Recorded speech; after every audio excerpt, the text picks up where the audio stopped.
Is really, I would say, redefining or maybe putting the foundations for the future really of business. Let me tell you a story, and I love parang telling this story. So the story is, I have a assistant. I have a executive assistant, right? And more, because of AI, she's able to do a lot of high value tasks for me. Na parang, edit pitch decks, parang like counter proposals from clients, etc.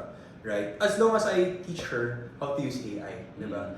So, where in fact, mas matalino naman si ChatGPT pag kinumbay mo with the right training, Yes. right?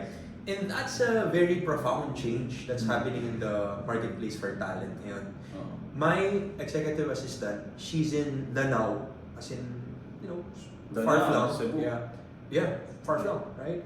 And I don't think she even finished college. Right? But I'm so happy with her. Dude, like I rely on her so much because her plus the power of EA plus AI. Kaya po So, walang EA. EA plus AI, di mo na kailangan mag-hire ng EA matatalino. plus AI.